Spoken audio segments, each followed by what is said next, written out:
Buonasera, signore e signori, and welcome to Messina. As one of the lawmen in this town, I have been charged with filling you in on some of the rules. There is no eating or drinking permitted here, including whatever snacks you may have smuggled past security.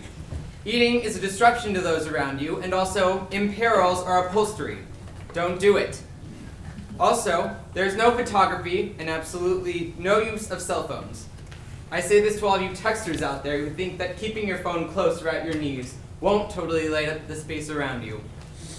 If you are a doctor who could be called into surgery at any minute, leave your phone with the house manager and she'll come get you if you are needed. Otherwise, phones off. Obey these rules, be a good audience, and we won't have any trouble. Don't make me have to get tough with you. Thank you for your attention, or as they say in my country, grazie.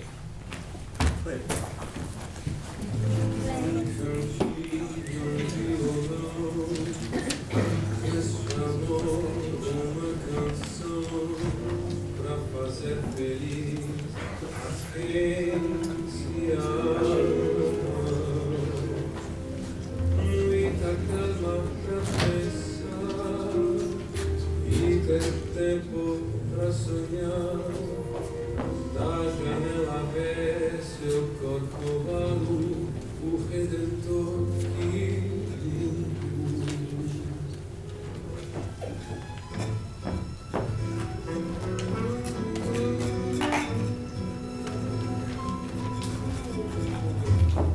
Quero a vida sempre assim, com você perto de mim, até eu apagar a velha chama. eu que era triste, distante nesse mundo, ao encontrar você, eu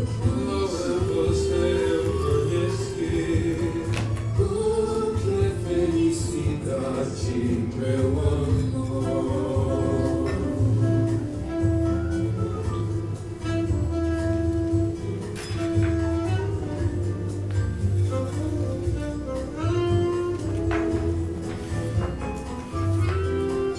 feliz assim, Da cama pra pensar e ter tempo pra sonhar.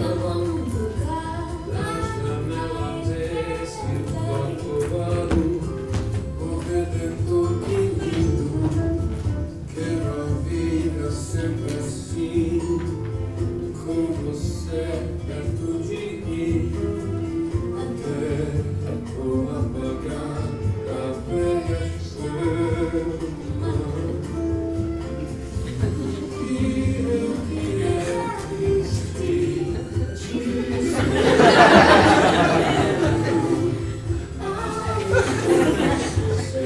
eu conheci o que é felicidade.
dump so dull and heavy. The fraud of men was ever so, since summer first was leafy, and sigh not so,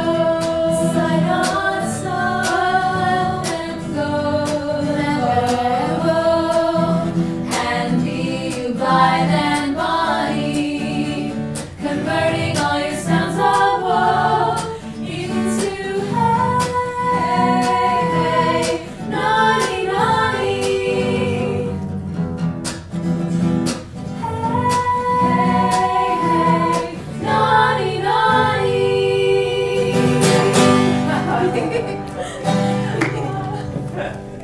I learn in this letter that Don Pedro of Aragon comes this night to Messina. He is very nearby this. He was not 3 leagues off when I left him. How many gentlemen have you lost in this action? A few of any sort, and none of name. Victory is twice itself when the achiever breaks home full numbers.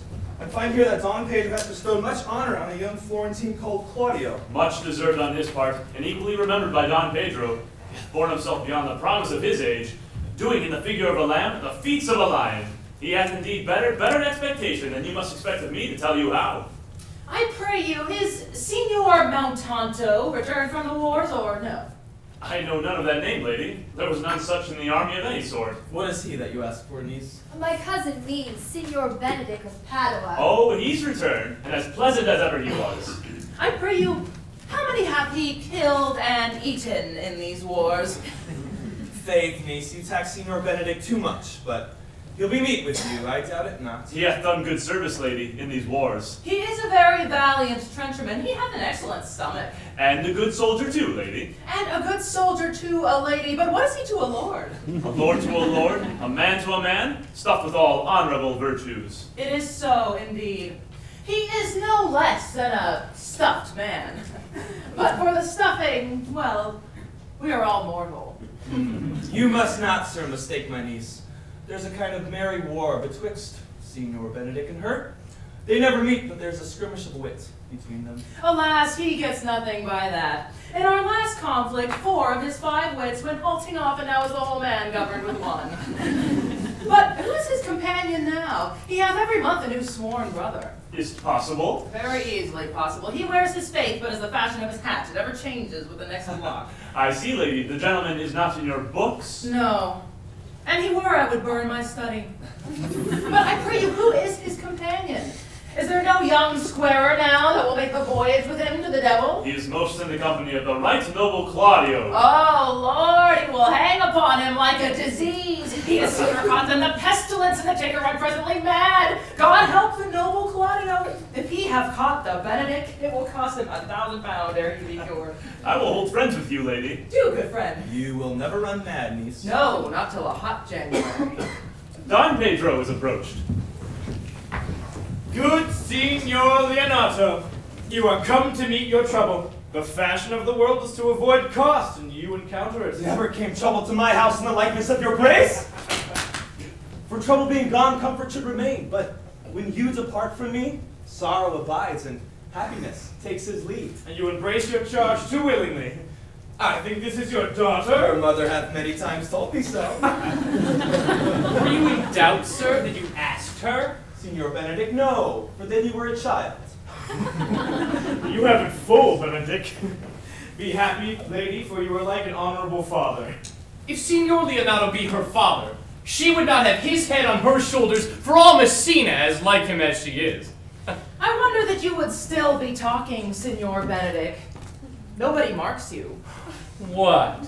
My dear Lady Disdain, are you yet living? Is it possible Disdain should die while she hath such meat food to feed it as Signor Benedict?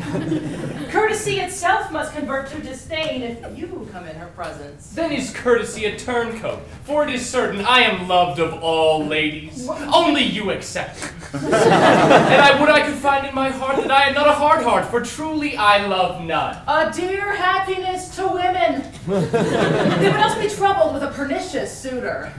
I thank God in my cold blood I am of your humor for that. I had rather hear my dog bark at a crow than a man swear he loves me. God keep your ladyship still in that mind. so some gentleman or other shall scape a predestinate scratched face. Scratching could not make it worse, and 'twere such a face as yours were. Wow, you are a rare parrot teacher. A bird of my tongue is better than a beast of yours. I would my horse had the speed of your tongue, and so good a continuer, but keep your way in God's name. I have done. You always end with a jade's trick. I know you of old. That is the sum of all, Leonato. Signor Claudio, Signor Benedict, my dear friend Leonato hath invited you all. I tell him we shall stay at least a month, and he heartily prays some occasion may detain us longer. I dare swear he is no hypocrite, but prays from his heart. If you swear, my lord, you shall not be forsworn. Let me bid you welcome, my lord. Being reconciled to the prince your brother, I owe you all duty. I thank you. I am not of many words, but I thank you. Please, your grace lead on. Your hand in honor will go together.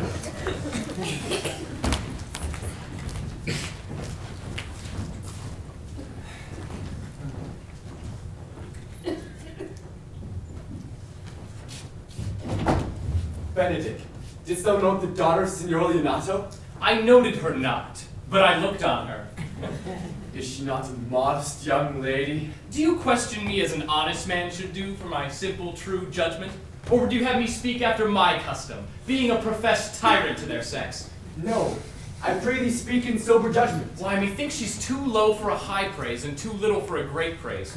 Only this commendation can I afford her, that were she any other than she is, she were unhandsome. And being none other than she is, I do not like her. Thou thinkest I'm in sport. I pray thee, tell me truly how thou likest her. Would you buy her that you inquire after her? Can the world buy such a jewel? Yea, and a case to put it into. In mine eyes, she's the sweetest lady that ever I looked on. I can see yet without spectacles, and I see no such matter. Oh, there's her cousin. Were she not possessed with a fury, exceeds her as much in beauty as the 1st of May doth the last of December. But I hope you have no intent to turn husband, have you? I could scarce trust myself, though I sworn the contrary, if here would be my wife. Is it come to this? Shall I never see a bachelor of 60 again? What secret hath held you here that you followed not to Leonato's?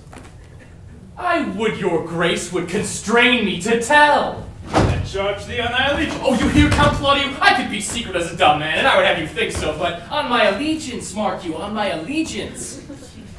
He's in love. Well, now that's your grace's part.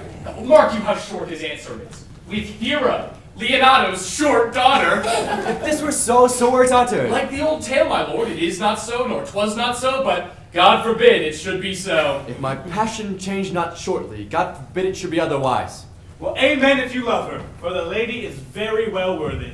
You speak this to fetch me in, my lord. By my troth, I spoke my thought. And in faith, my lord, I spoke mine. And by my 2 faiths and troths, I spoke mine.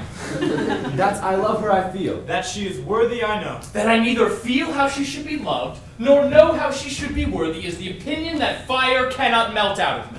I will die in it at the stake. Thou wast ever an obstinate heretic in the despite of beauty. And he never could maintain his part, but in the force of his will. That a woman conceived me, I thank her. That she brought me up, I likewise give her most humble thanks. But that I will hang my bugle in the invisible baldric, all women shall pardon me. I will die a bachelor. I shall see thee, ere I die, look pale with love. With anger, with sickness, or with hunger, my lord, not with love. Good Signor Benedict, repair to Leonato's. Commend me to him and tell him I shall not fail him at supper, for indeed he hath made a great preparation. I think I have matter enough in me for such an embassage. And so I leave you.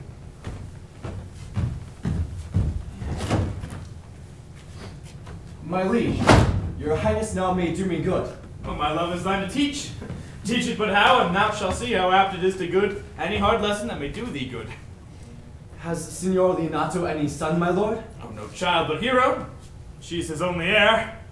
Dost thou affect her, Claudio? Oh, my lord, when you went onward on this ended action, I looked upon her with a soldier's eye that leapt, but had a rougher task in hand than to drive liking to the name of love.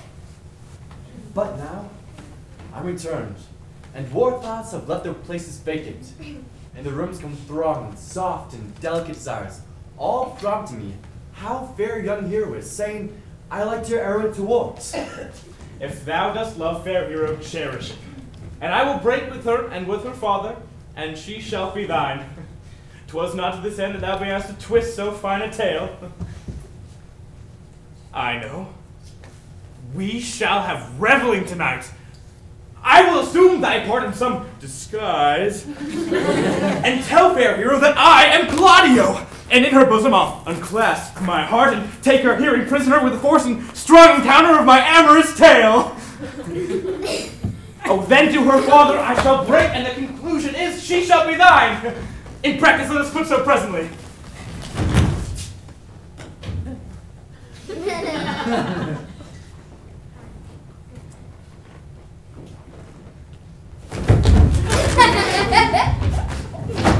What good ear, my lord? Why are you thus out of measure sad? There is no measure in the occasion that breeds. Therefore the sadness is without limit. You should hear reason. And when I have heard it, what blessing brings it? If not a present remedy, at least a patient sufferance. I cannot hide what I am. I must be sad when I have cause, and smile at no man's jests. Eat when I am hungry, and wait for no man's leisure. Sleep when I am drowsy, and tend on no man's business. Laugh when I am merry, and claw no man in his humor. Yea, but you must not make full show of this till we may do so without controlment. You have of late stood out against your brother, and he hath taken you newly into his grace, where it is impossible you should take true root, but by the fair weather that you make yourself. It is needful that you frame the season for your own harvest. I had rather be a canker in a hedge than a rose in his grace. And it better fits my blood to be disdained of all, than to fashion a carriage to rob love from any. In this, though I cannot be said to be a flattering, honest man, it must not be denied, but I am a plain-dealing villain. And you make no use of your discontent? I make all use of it, for I use it only. Who comes here? What news, Baraccio? I can give you intelligence of an intended marriage. Will it serve for any model to build mischief on? What is he for a fool that betroths himself to unquietness? Marry, it is your brother's right hand. Who? The most exquisite Claudio? Even he. A proper squire. And who? And who? Which way looks he? Marry, on Hero, the daughter and heir of Leonato. A very forward march chick. How came you to this? I heard it agreed upon that the prince should woo Hero for himself, and having obtained her, give her to Count Claudio. Come, come, let us thither. This may prove food to my displeasure. That young startup hath all the glory of my overthrow. If I can cross him any way, I bless myself every way. You are both sure and will assist me. To the death, my lord. Let us to the great supper. Their cheer is the greater that I am subdued. Would the cook were of my mind. Shall we go prove what's to be done? We'll wait upon your lordship.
Was not Count John here at supper? I saw him not. How tartly that gentleman looks. I never can see him, but I'm heartburned an hour after. He is of a very melancholy disposition. He were an excellent man that were made just in the midway between him and Benedick. The one is too like an image and says nothing, and the other too like my lady's eldest son, evermore tattling. Then have Signor Benedict's tongue in Count John's mouth, and have Count John's melancholy in Signor Benedict's face. With a good leg and a good foot, uncle, and money enough in his purse, such a man could win any woman in the world if he could get her goodwill. And my troth, niece, thou wilt never get thee a husband if thou be so shrewd of thy tongue. Send me no husband, for the which blessing I beg God upon my knees every morning and evening. Lord, I could not endure a husband with a beard on his face. I had rather lie in the woolen. You may light on a husband that hath no beard. What should I do with him? Dress him in my apparel and make of him my waiting gentlewoman? He that hath a beard is more than a youth, and he that hath no beard is less than a man, and he that is more than a youth is not for me, and he that is less than a man, I am not for him. Well, daughter, I trust that you will be moved by your father. Yes, faith, it is my cousin's duty to make curtsy and say, Father, as it please you. But for all that, cousin, let him be a handsome fellow, or else make another curtsy and say, Father, as it please me. Well, niece, I hope to see you one day fitted with a husband. Not till God make men of some other metal than earth. Daughter, remember what I told you. If the prince do solicit you in that kind, you know your answer. Revelers are entering, husband, make good room.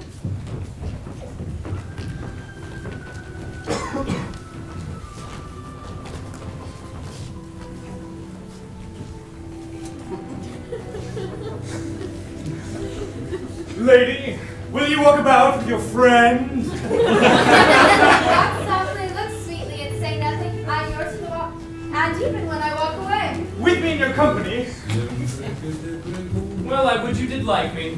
So would not I, for your own sake, for I have many ill qualities. Which is one? I say my prayers aloud. I love you all the better. The hearers may cry, Amen. God match me with a good dancer. Amen. And God keep out my sight when the dance is done. Answer, clerk. No more words. The clerk is answered.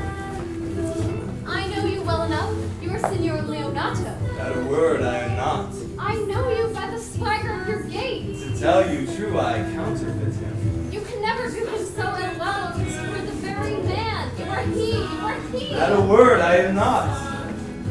Come, come. Do you think I do not know you by your excellent wit? Can virtue hide itself? Go to, Mum. You are he. Graces will appear and there's an end. Will you not tell me who told you so? No, you shut up out of me. Nor will you not tell me who you are? Not now. That I was disdainful, and that I had my good wit out of the 100 merry tales? Well, this was Signor Benedick that said so. What's he? I'm sure you know him well enough. Well, not I, believe me. Did he never make you laugh? I pray you, what is he?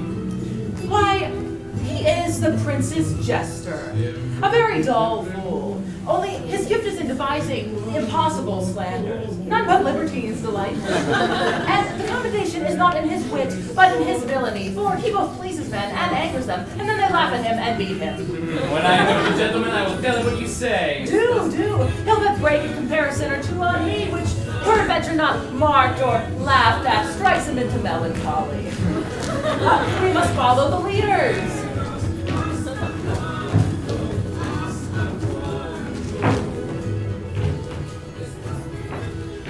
Sure, my brother is amorous on Hero and hath withdrawn her father to break with him about it.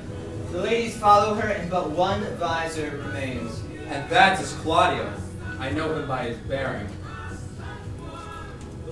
Are not you Signor Benedick? You know me well. I'm here. Signor, you are very near my brother in his love.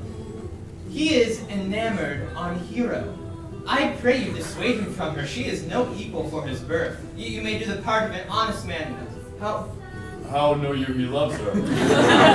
I heard him swear his affection. So did I too. And he swore you would marry her tonight. Come, let us to the banquet.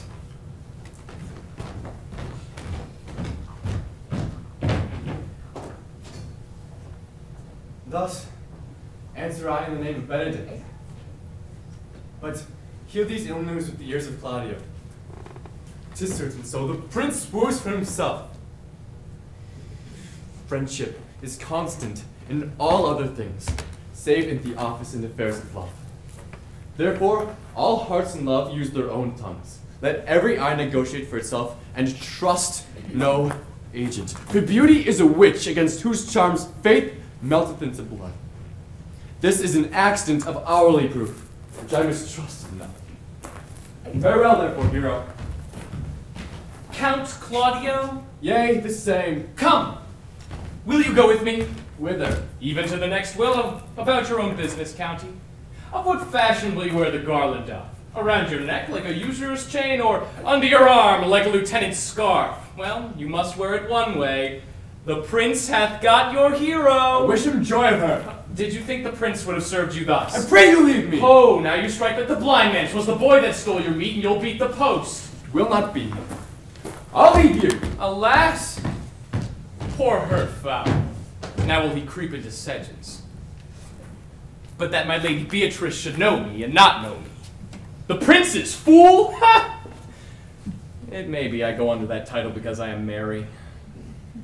Yea, but I am apt to do myself wrong. It is the base, though bitter disposition of Beatrice that puts the world into her person, and so gives me out. Well, I'll be revenged as I may. Why, how now, Count? Where is Count Claudio? Have you seen him? Troth, my lord, I have played the part of Lady Fame. I found him here as melancholy as a lodge in the warren. I told him, and I think I told him true, that your grace had got the goodwill of this young lady. And I offered him my company to the willow tree, either to make him a garland as being forsaken, or to bind him up a rod as being worthy to be whipped. To be whipped? What's his fault? The flat transgression of a schoolboy, who being overjoyed with finding a bird's nest, shows it to his companion, and he steals it. Wilt thou make a trust to transgression? The transgression is in the stealer. Oh, yet it had not been amiss. The garland had been made, and the rod too. For the garland he might have worn himself, and the rod he might have bestowed on you, who, as I take it, have stolen his bird's nest. I will but teach them to sing, and then restore them to the owner. If their singing answer your saying, by my faith you say honestly. The lady Beatrice hath a quarrel to you. The gentlemen that danced with her told her she is much wronged by you. Oh, she misused me! Past the endurance of a block! An oak with one green leaf on it would have answered her. My very visor began to assume life and scold with her. She told me, not thinking I had been myself, that I was the prince's jester. That I was duller than a great thaw, huddling jest upon jest with such impossible conveyance upon me that I stood there like a man at the mark with a whole army shooting at me.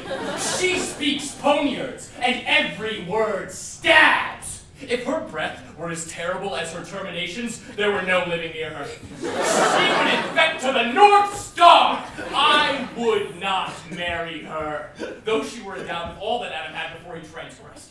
She would have made Hercules' turd spit, and would have cleft his glove to make the fire too. Come, talk not of her. You shall find her the infernal Ate in good apparel. I would to God some scholar would conjure her. For indeed, while she is here, a man may live as quiet in hell as in a sanctuary. And people sin upon purpose because they would go thither. So indeed, all disquiet, horror, and perturbation follows her. Look, here she comes. Grace command me any service to the world's end. I will go on the slightest errand now to the Antipodes you devise to send me on. I will get you a toothpicker from the farthest inch of Asia, fetch you a length of Prester John's foot, get you a hair of the great Chum's beard, do you any embassage to the pygmies rather than hold 3 words conference with this harpy. You have no employment for me. None, but to desire your good company. Oh God, sir, here's a dish I love not. I cannot endure my lady tongue. Come, lady, come. You have lost the heart of Signor Benedict. Indeed, my lord. He lent it me a while, and I gave him use for it. A double heart for his single one. Marry, once before he won it of me with false dice, and therefore your grace may well say I have lost it. You have put him down, lady. You have put him down. And so should I not, he should do me, my lord. lest I should prove the mother of fools. I have brought Count Claudio, whom you sent me to seek. Why, how now, Count? Wherefore are you sad? Not sad, my lord. How then? Sick? Neither, my lord. The Count is neither sad nor sick, nor merry nor well, but a civil Count, civil as an orange, and something of that jealous complexion. In faith, I think your ladyship to be true, though, if he be so, his conceit is false. Here, Claudio, I have wooed in thy name, and fair hero is won. I have broken with her father, and his goodwill obtained. Name the day of marriage, and God give thee joy. Count, take of me my daughter, and with her my fortunes. His grace hath made the match, and a grace say amen to it. Speak, Count, 'tis your cue. Silence is the perfectest herald of joy. I were but little happy if I could say how much. My lady, as you are mine, I am yours. I give myself away for you and dote upon the exchange. Speak, cousin! Or if you cannot, stop his mouth with a kiss and let him not speak neither. In faith, lady, you have a merry heart. Yea, my lord, I thank it, poor fool, it keeps on the windy side of care. My cousin tells me in his ear that he is in her heart. And so she doth, cousin. Ah, good lord, for alliance! Thus goes everyone to the world but I. And I am sunburnt. I may sit in a corner and cry, hi-ho for a husband. Will you have me? Lady?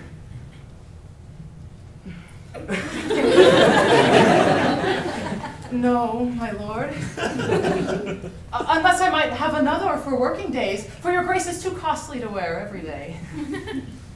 But I beseech your grace, pardon me. I was born to speak all mirth and no matter. Your silence most offends me, and to be merry best becomes you. For out of question, you were born in a merry hour.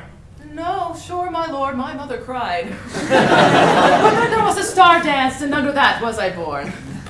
Cousins, God give you joy! Niece, will you look to those things I told you of?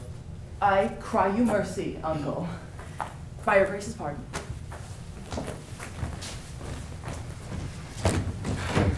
By my troth, a pleasant-spirited lady.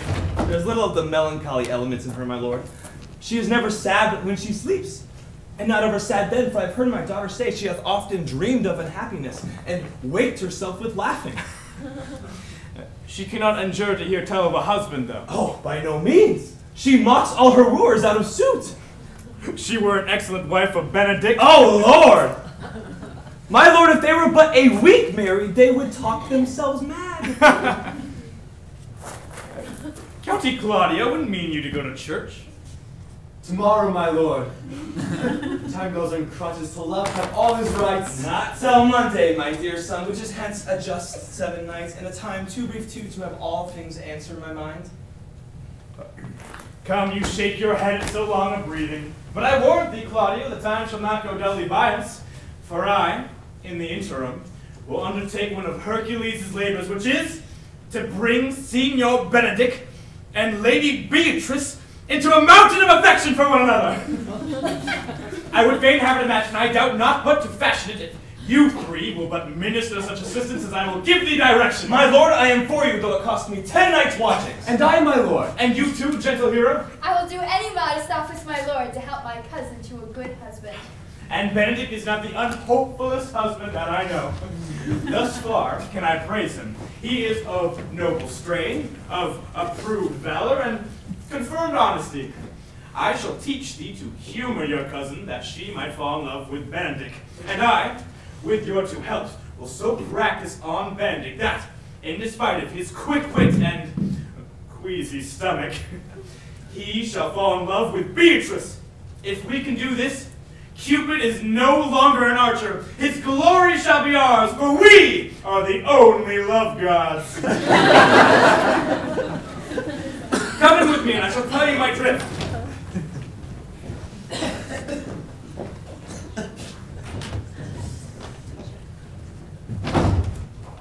It is so. The Count Claudio shall be married to the daughter of Leonato. Yea, my lord. but I can cross it. Any bar, any cross, any impediment will be medicinable to me. I am sick in displeasure to him, and whatsoever comes athwart his affection ranges evenly with mine. How canst thou cross this marriage? Not honestly, my lord, but so covertly that no dishonesty shall appear in me. Show me briefly how. I think I told your lordship a year since how much I'm in the favor of Margaret, the waiting gentlewoman to Hero. I remember. I can, at any unseasonable instant of the night, appoint her to look out of Our Lady's chamber window.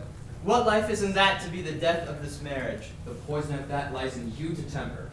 Go you to the prince your brother. Spare not to tell him that he hath wronged his honor in marrying the renowned Claudio, whose estimation you do mightily hold up, to a contaminated stale, such a one as Hero.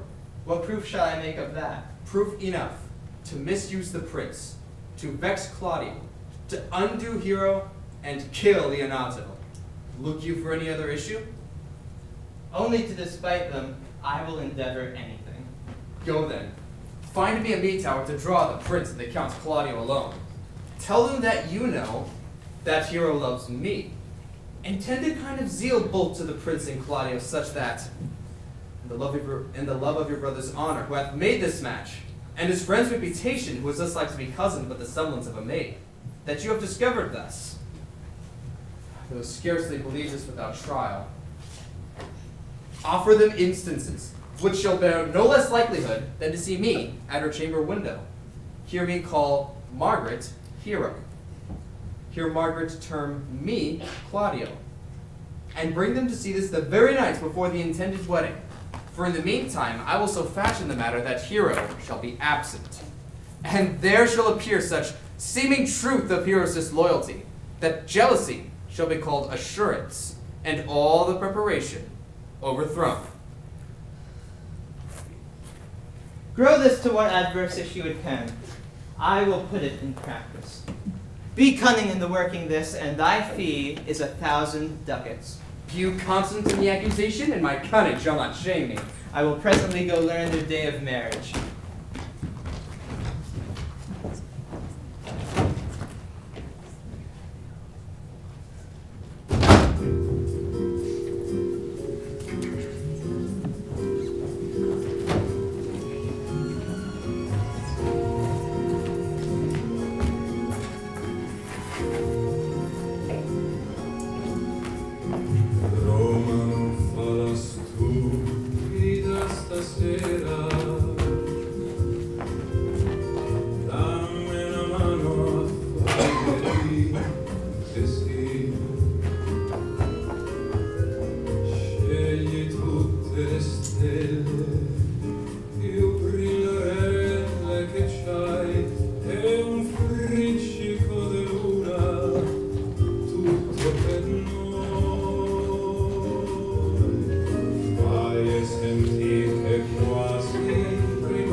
Oh, boy. Senor? In my chamber window lies a book. Bring it hither. I am here already, sir. I know that. But I would have thee hence and here again.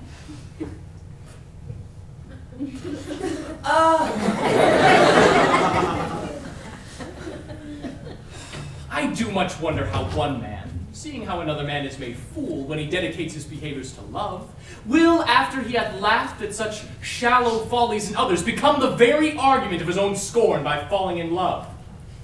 And such a man is Claudio. I have known when there was no music in him but the drum and the fife. And now he'd rather hear the tabor and the pipe. I have known when he would have walked 10 miles afoot to see a good armor. And now will he lie awake 10 nights carving the fashion of a new doublet. He was wont to speak plain and to the purpose, like an honest man and a soldier. And now he's turned orthographer. His words are a very fantastical banquet. Just so many strange dishes. May I be converted to see with these eyes? I cannot tell. I think not. I'll not be sworn, but love may transform me to an oyster.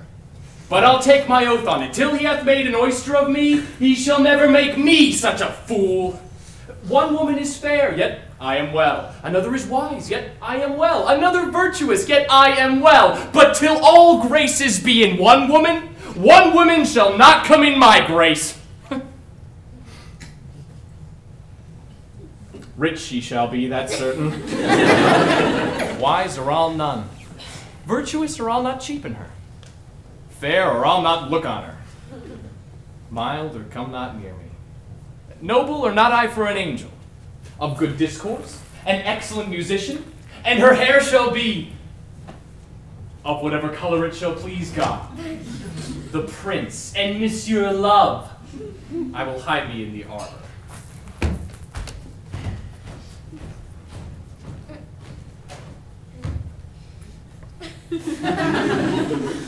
What was it you told me of today, Leonato? That your niece, Beatrice, was in love with Signor Benedict?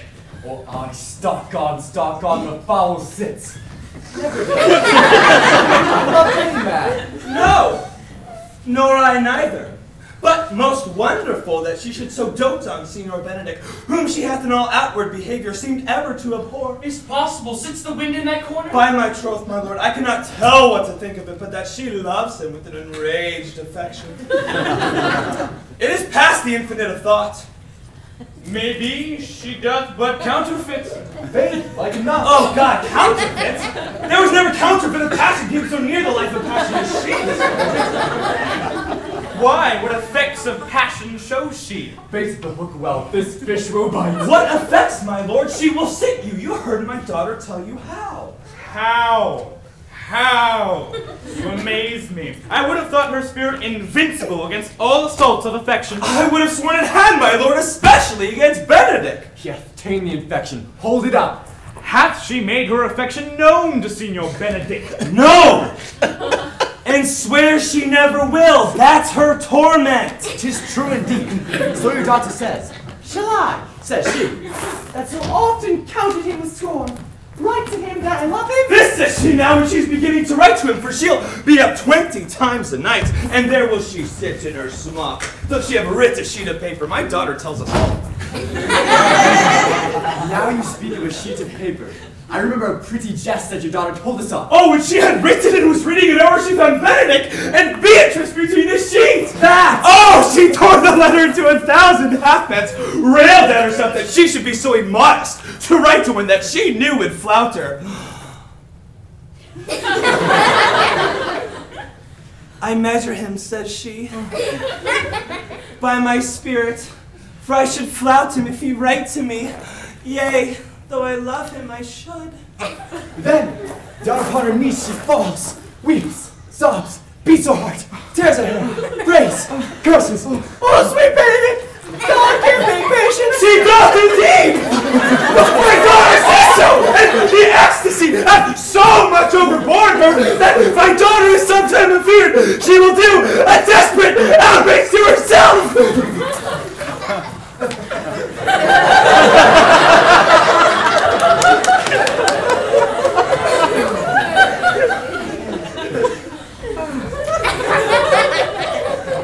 It is very true! It were good. He knew of it by some other, if she will not discover it. To what end? He will but make a sport of it and torment the poor lady worse. And he should it were arms to hang him. She is an excellent sweet lady, and out of all suspicion, she is virtuous. And she's exceeding what?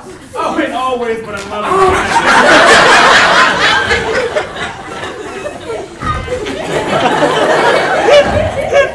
Oh, my lord, wisdom and blood combating in so tender a body. Yes, surrender, blood hath the victory. I am sorry for him. I am just power, danger, uncle, and her guardian.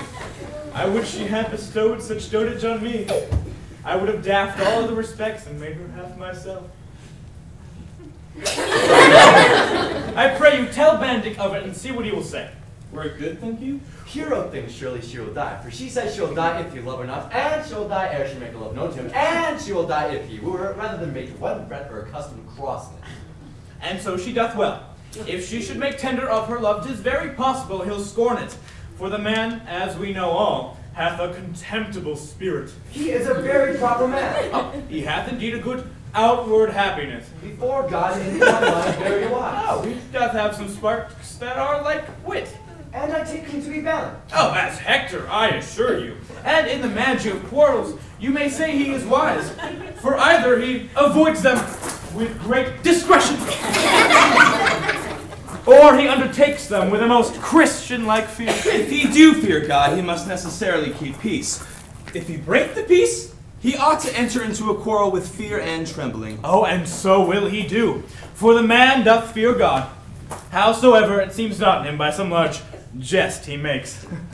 Well, I'm sorry for your niece. Shall we seek Benedict and tell him of her love? Never tell him, my lord. Let her wear it out with good counsel. Nay, that's impossible. She may wear her heart out first. Well, we will know further it by your daughter. Let it cool the while. I love Benedict well, and could wish he would modestly examine himself to see how unworthy he is of so good a lady. My lord, will you walk? Dinner is ready.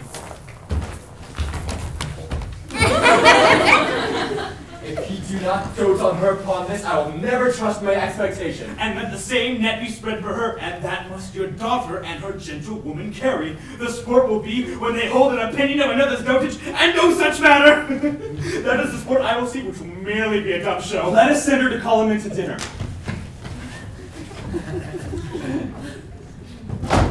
This can be no trick. The conference was sadly born. They have the truth of it from Hero. Oh, they seem to pity the lady. It seems her affections have their full bent. Love me? Why, it must be requited. I hear how I am censured. They say I will bear myself proudly if I perceive the love come from her. They say, too, that she would rather die than show any sign of affection. I did never think to marry. Happy are they that can hear their detractions and put them to mending. They say the lady is fair. 'Tis so, I cannot deny it. And virtuous. 'Tis so, I cannot reprove it. And wise, but for loving me. By my troth, it is no addition to her wit, nor no great argument of her folly, for I will be horribly in love with her. I may chance have some odd quirks or remnants of wit broken on me because I railed so long against marriage. But doth not the appetite alter? A man loves the meat in his youth which he cannot endure in his age. Shall quips and sentences and paper bullets of the brain awe a man from the career of his humor? No! The world must be peopled! When I said I would die a bachelor, I did not think I should live till I were married. Here comes Beatrice. By this day, she's a fair lady. I do spy some marks of love in her!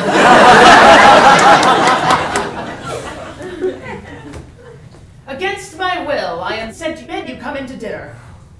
Fair Beatrice, I thank you for your pains. I took no more pains for those thanks than you take pains to thank me. If it had been painful, I would not have come. You take pleasure, then, in the message. Yea, just so much as you may take upon an exploit and choke it out with all. You have no stomach, senor? Farewell. Ha! Against my will, I am sent to bid thee come to dinner. Well, there's a double meaning in that I took no more pains for those thanks than you took pains to thank me. That's as much to say as any pains I take for you is as easy as thanks! If I do not pity her, I am a villain. I will go get her picture!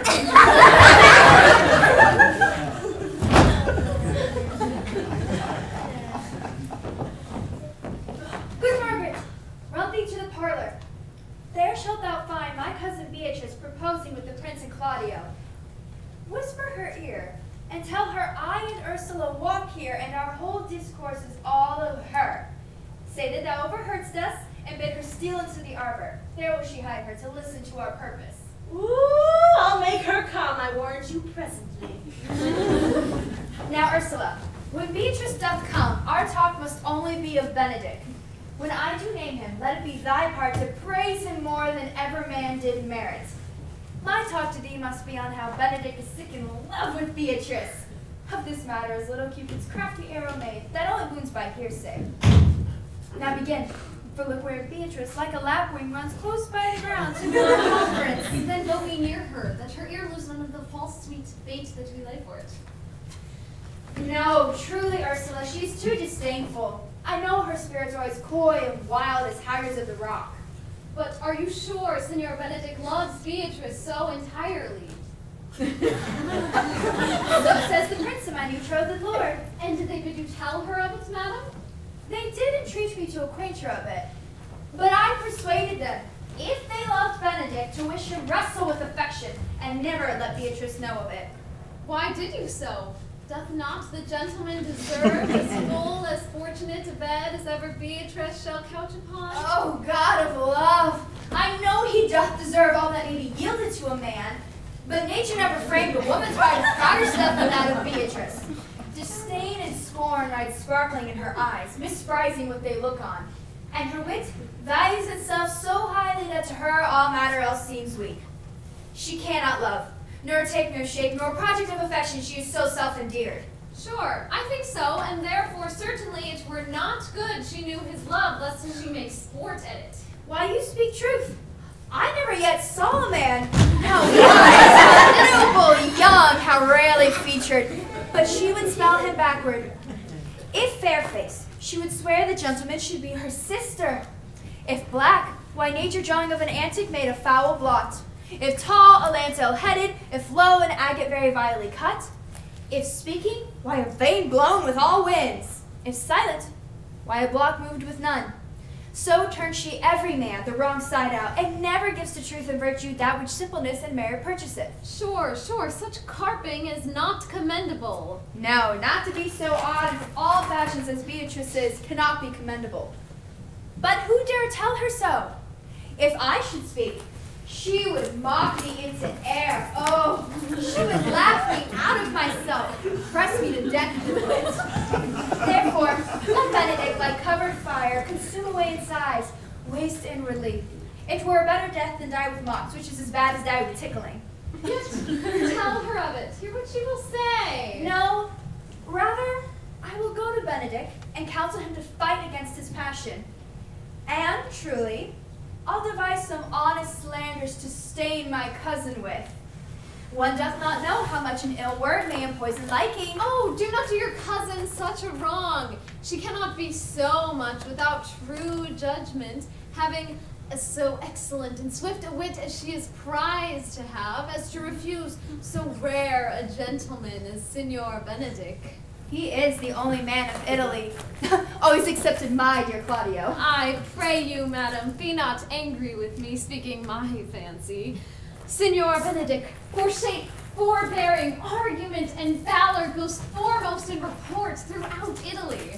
Indeed, he hath an excellent good name. His excellence did earn it ere he had it. When are you married, madam? Why, every day tomorrow. Come, go in. I'll show thee some attires, and I have thy counsel, which is the best to furnish thee tomorrow. She's lying, I warrant you. I have caught her, madam! If it proves so, then loving goes by halves. Some Cupid kills with arrows, some with traps. What fire is in mine ears? Can this be true? Stand I condemned for pride and scorn so much? Contempt, farewell, and maiden pride, adieu, nor glory lives behind the backs of such. And Benedick, love on! I will requite thee, taming my wild heart to your loving hand, if thou dost love my kindness, shall incite thee to bind up our loves in a holy band. For others do say that thou dost deserve, and I believe it better than reportingly.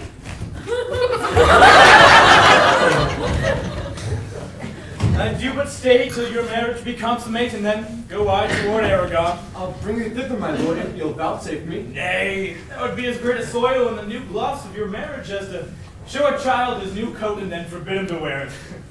I will only be bold with Benedict for his company, for from the crown of his head to the sole of his foot, the man is all mirth.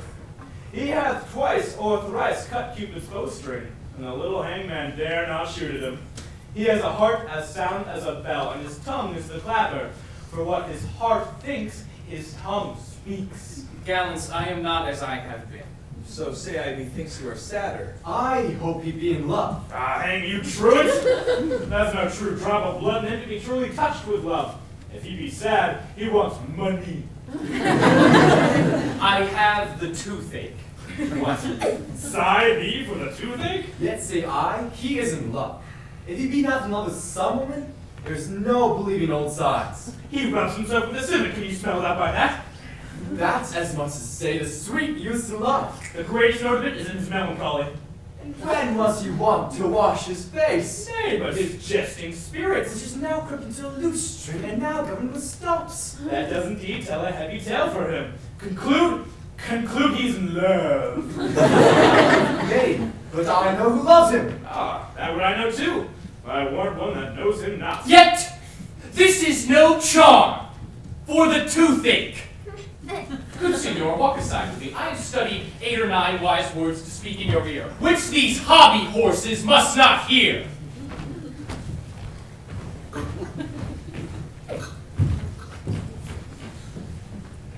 For my life to break with him about Beatrice! 'Tis even so.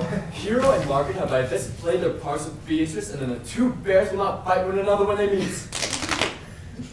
My lord and brother, God save you. Good den, brother. If your leisure served, I would speak with you. In private? If it please you. Yet Count Claudio may hear, for what I would speak of concerns him.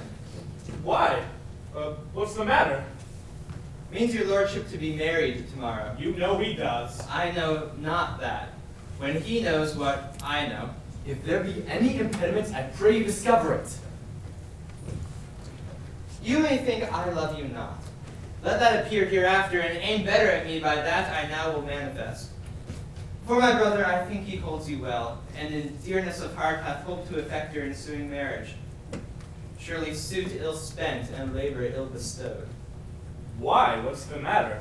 I came hither to tell you, and circumstances shortened, for she has been too long a talking of. The lady is disloyal. Who? Hero? Even she. Leonato's hero. Your hero. Every man's hero. Disloyal? The word is too good to paint out her wickedness. I could say she were worse. Think you of a worse title, and I will fit her to it. Wonder not till further warrant. Go but with me tonight. You shall see her chamber window entered, even the night before her wedding day. If you love her then, tomorrow, wed her. But it would better fit your honor to change your mind. May this be so? I will not think it. If you dare not trust that you see, confess not that you know. If you will follow me, I will show you enough. And when you have seen more and heard more, proceed accordingly. If I see anything tonight why I should not marry her tomorrow, in the congregation where I should wed, there shall I shame her. And as I wooed for thee to obtain her, I will join with thee to disgrace her. I will disparage her no farther till you are my witnesses. Bear it coldly but till midnight, and let the issue show itself. O day untoward thee turns. The mischief strangely thwarts you. Oh, plague right well prevented. So will you say when you have seen the sequel.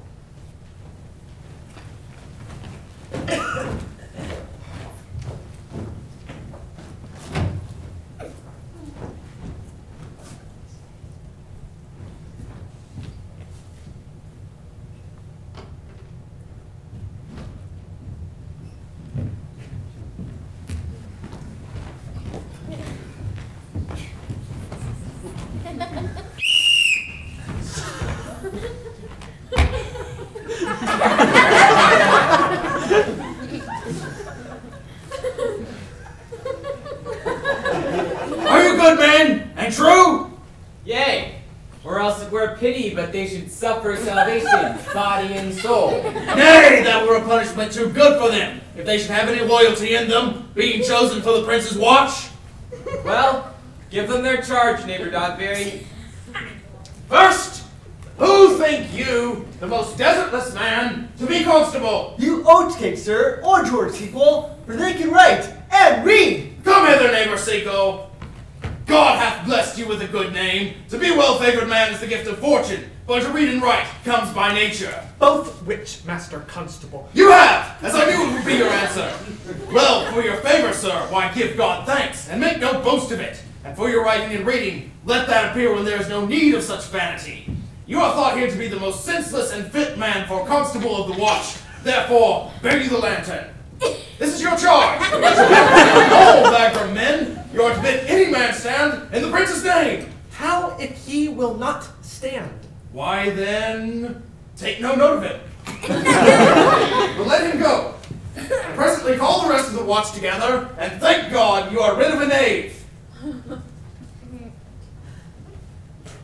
You are also to meddle with none but the prince's subjects. For the watch to babble and to talk is most tolerable and not to be endured. We'll rather sleep than talk. We know what belongs to a watch. Why, you speak like ancient and most quiet watchmen, for I cannot see how sleeping should offend. Only have a care your bills be not stolen. Well, you are to call at all the alehouses, and bid those that are drunk get them to bed. How if they will not? Why then, let them be till they are sober. And if they make you not the better answer, you may say they are not the men you took them for. Well, sir. If you meet a thief, you may suspect him, by virtue of your office, to be no true man. And the less you meddle or make with such men, why the more is for your honesty. If we know him to be a thief, shall we not lay hands on him? Truly, by your office you may. But I think they that touch pitch will be defiled.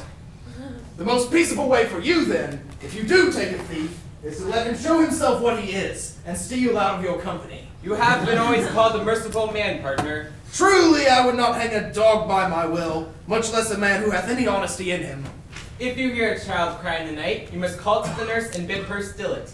How if the nurse be asleep and will not hear us? Why then depart in peace, and let the child wake her with crying. For the ewe that will not hear a lamb when it bays, will never answer the calf when he bleats. 'Tis very true. This is the end of the charge. You, constable, are to present the prince his own person. If you meet the prince in the night, you may stay him. Nay? By Our Lady, that I think he cannot.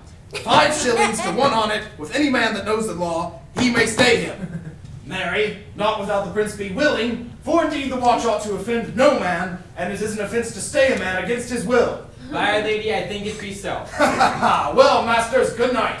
Keep your fellows' counsels and your own, and bid there any matter of weight consequences, call up me. Come, neighbor. Well, masters, we hear our charge. Let us go sit here till 2, and then all to bed. One word more, honest neighbors. I pray you watch about Signor Leonato's door, for the wedding being there tomorrow, there's a great coil tonight. Adieu. Be vigilant, I beseech you.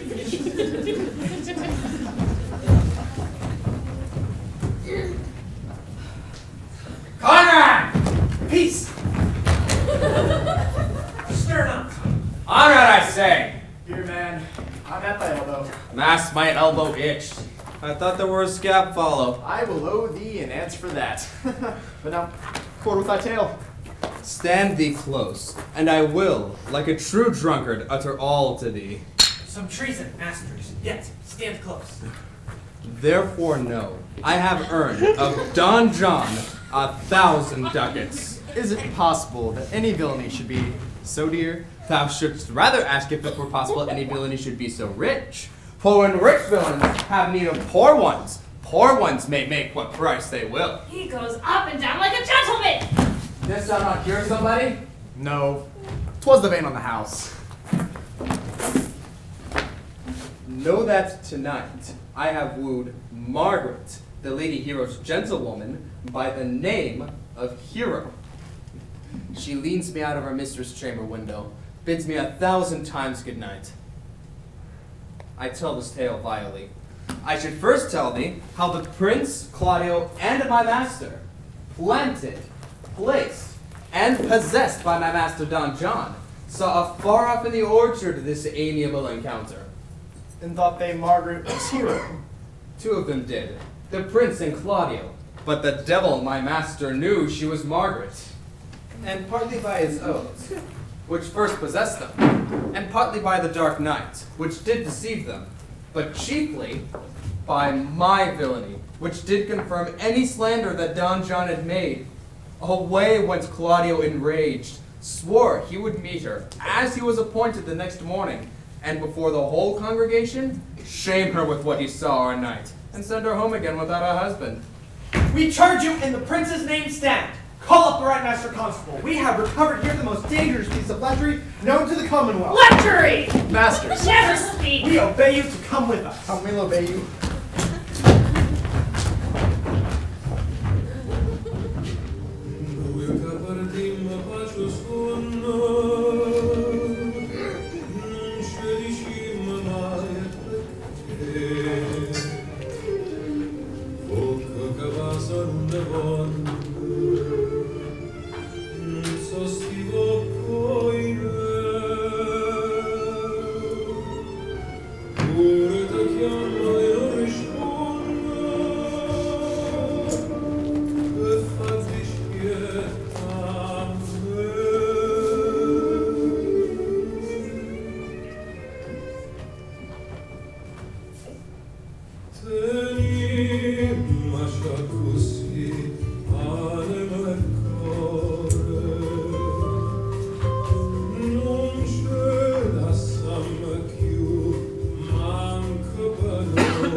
Fashion, yours is worth 10. God give me joy to wear it. My heart is exceeding heavy. It'll be heavier soon. By the weight of a man. Fie upon thee, art thou ashamed? Of what, lady? Of speaking honorably? Is there any harm in the heavier for a husband? None, I think. And it'd be the right husband and the right wife. Otherwise, 'tis light, not heavy. Ask my lady Beatrice, else here she comes. Good morrow, cuz. Good morrow, sweet hero. Why, how now? Do you speak in the sick tune? I am out of all other tune, methinks I am exceeding ill. These gloves the Count sent me here, an excellent perfume. I am stuffed, cousin, I cannot smell. A maid and stuffed. There's goodly catching of cold. Oh, God help me. Doth not my wit become me rarely? It is not seen enough you should wear your cap. By my troth, I am sick. Get you some distilled Cardus Benedictus. Lay it on your heart. 'Tis the only thing for a qualm. There thou prickst her with a thistle. Benedictus? Why Benedictus? You have some moral in this Benedictus? Moral, no. By my troth, I have no moral meaning. I meant plain holy thistle. You may think perchance that I think that you are in love. Nay, by Our Lady, I am not such a fool to think that you are in love, or that you will be in love, or that you can be in love. And yet Benedict was such another, and now as he become a man, he swore he would never marry, and now, in despite of his heart, he eats his meat without grudging, and how you may be converted, I know not, but methinks you look with your eyes as other women do. What pace is this that thy tongue keeps? Not a false gallop. Madam, withdraw. The prince, the count, Signor Benedict Anton, and all the gallants of the town are come. Help me to dress me, because good maid, good Ursula.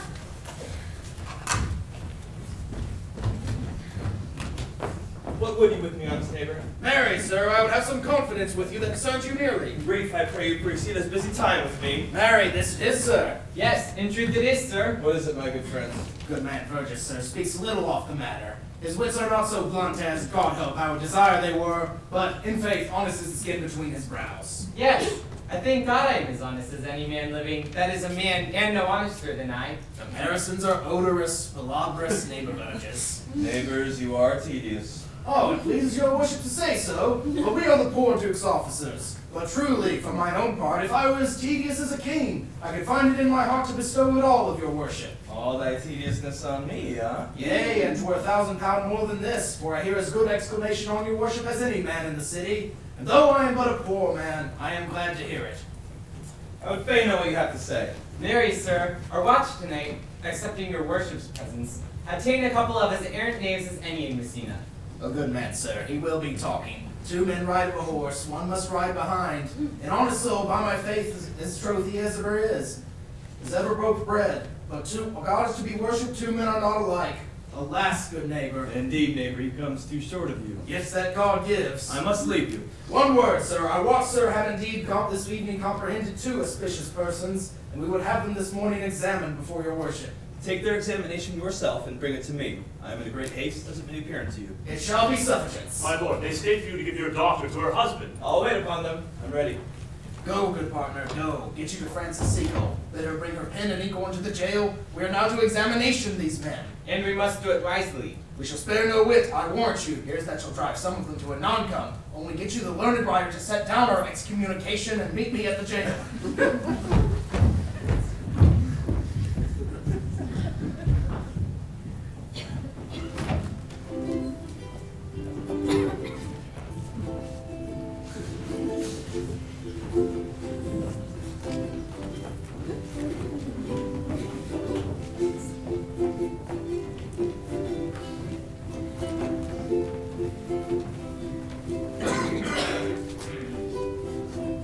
Come, Friar Francis, be brief, only to the plain form of marriage.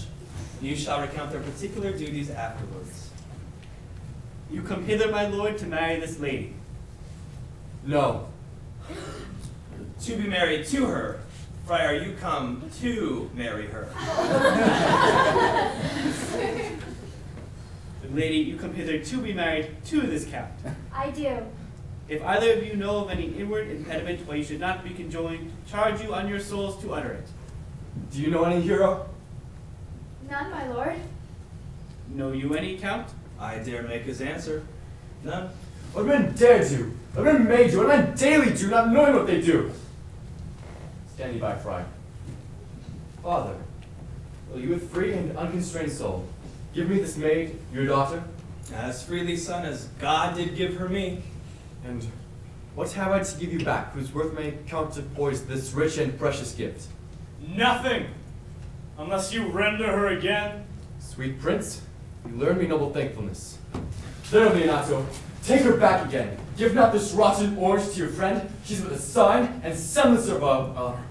Behold how like a maid she blushes here. What authority and show of truth can kind sin cover itself with all?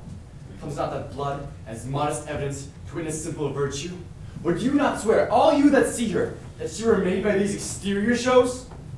But she is none. She knows the heat of a luxurious bed. Her blush is guiltiness, not modesty. What do you mean, my lord? Not to be married! Not to knit myself to an approved wanton! Dear my lord, if you and your own proof have vanquished the resistance of her youth and made defeat of her virginity... I know what you would say. I've known her. You will say that she didn't embrace me as a husband, and therefore extenuate the forehand sin. No, Leonato. Never did I tempt with word too large, but as a brother to his sister show bashful sincerity and comely love. And seemed I ever otherwise to you? How something? See me, I will write against. Who seemed to me as Diana in a war, as chaste as the bud ere be blown. But you're more temperate in your blood than Venus, or this pampered animal's the raging savage sensuality. Is my lord well that he doth speak so wide? Sweet prince, why speak not you? What should I speak? That I stand dishonored, that I've gone about to link my dear friend to a common stale. Are these things spoken? Or do I but dream? Sir, they are spoken, and these things are true. True? Oh God! Leonato, stand I here. Is this the prince? Is this the prince's brother? Is this face yours? Are our eyes a row? All this is so, but what of this, my lord? Let me move but one question to your daughter, and by the fatherly and kindly power that you have in her, bid her answer truly. I charge thee do so, as thou art my child. Oh God, defend me how I am beset! What kind of catechizing call you this? To make you answer truly to your name. Is it not Hero? Who can blot that name with any just reproach? Marry that can Hero. Hero itself can blot out Hero's virtue. What man talked with you yesternight, out at your window betwixt 12 and 1? Now, if you are made, answer to this. I talked with no man at that hour, my lord. Why, then you are no maiden. Leonato, I am sorry you must hear.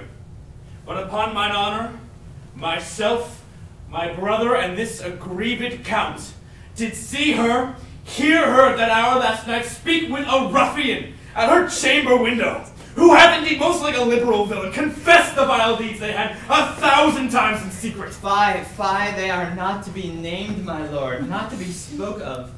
There is not chastity enough in language without offense to utter them. Thus, pretty lady, I am sorry for thy much misgovernment.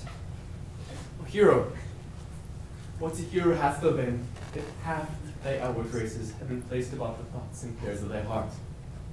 But farewell, most foul, most fair, early while of pure impiety and impious beauty.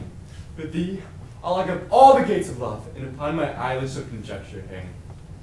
All thoughts of beauty shall be turned to harm, and never shall a more be gracious! Hath no man's dagger here a point for me? Why, how now, cousin? Wherefore sink you down? Come, let us go. These things come thus to light, smother her spirits up. How doth the lady? Dead, I think.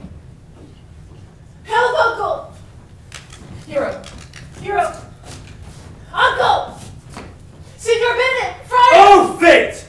Take not away thy heavy hands. Death is the fairest cover for her shame that may be wished for. Why, how now, cousin Hero? Have comfort, lady. Dost thou look up? Yea, wherefore should she not? Wherefore? Why doth not every earthly thing cry shame upon her? Could she here deny the story that is printed in her blood? Do not live, hero. Do not open thine eyes. For did I think thou wouldst not quickly die? Thought I thy spirits were stronger than thy shames. Myself would on the reward of reproaches strike at thy life! Grieve that I had but one. Chid I for a frugal nature's frame? Oh, one too much by thee. Why had I one? Why ever wast thou lovely in my eyes? Why had I not with charitable hands took up a beggar's issue at my gates, who smirched us and mired with infamy? I might have said no part of it is mine. This shame derives itself from unknown loins. But mine, and mine I loved, and mine I praised, and mine I was proud of. Mine so much that I myself was to myself not mine. Valuing of her, why she is fallen into a pit of ink that the wide sea hath drops too few to wash her clean again, and salt too little which may season give to her foul tainted flesh. Sir, be patient. For my own part, I am so attired and wonder I know not what to say. Oh, on my soul, my cousin is belied. Lady, were you her bedfellow last night? No. Truly not, although until last night I have this 12-month been her bedfellow. Confirmed!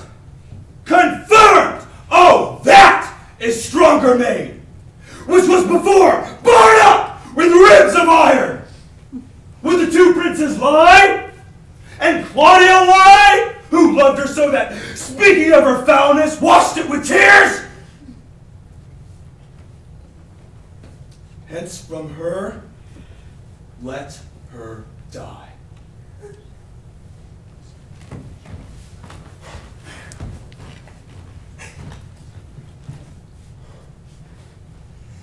Hear me a little.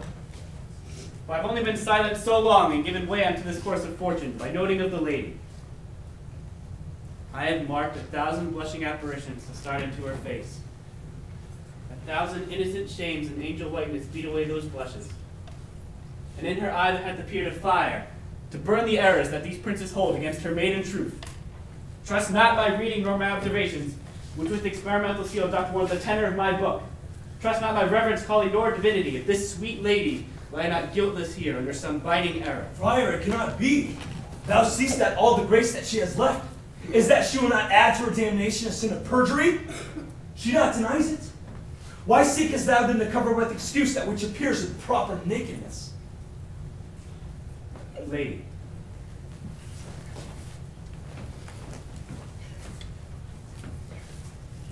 what man is he you are accused of? They know that do accuse me. I know none. If I know more of any man alive than that which maiden modesty doth warrant, let all my sins lack mercy. Oh, my father, prove you that any man conversed with me at hours unmeet, or that I yesterday maintained the change of words with any creature, refuse me, hate me, torture me to death. There is some strange misprision in the princes. 2 of them have the very bent of honor. And if their wisdoms be misled in this, the practice of it lives in John the Bastard, whose spirits toil in frame of villainies. I know not. If they speak but truth of her, these hands shall tear her. If they wrong her honor, the proudest of them shall well hear of it. Pause a while, and let my counsel sway you in this case. Your daughter here, the princess left for dead. Let her awhile be secretly kept in, and publish it that she is dead indeed. Maintain a mourning ostentation, and on your family's old monument hang mournful epitaphs, and do all rites that appertain unto a burial. What will become of this? What will this do? Marry, this well carried shall change slander to remorse. That is some good, but not for that dream I on this strange course, but on this travail look for greater birth. She dying, as it must be maintained, upon the instant she was accused, shall be lamented, pitied, and excused of every hearer. For it so falls out that what we have, we prize not to the worth whilst we enjoy it, but being lacked and lost, why, then we rack the value. Then we find the virtue that possession would not show us whilst it was ours. And so will it fare with Claudio. When he hears that she died upon his words, the idea of her life shall sweetly creep into his study of imagination. And every lovely organ of her life shall come a child of more precious habit, more moving, delicate, and full of life, to the eye and prospect of his soul, than when she lived indeed. And then shall he mourn, and wish he had not so accused her. No, though he thought his accusation true. Let this be so, and doubt not but success will fashion the event in better shape than I can lay it down in likelihood. But if all aim but this be leveled false, the supposition of the lady's death will quench the window of her infamy.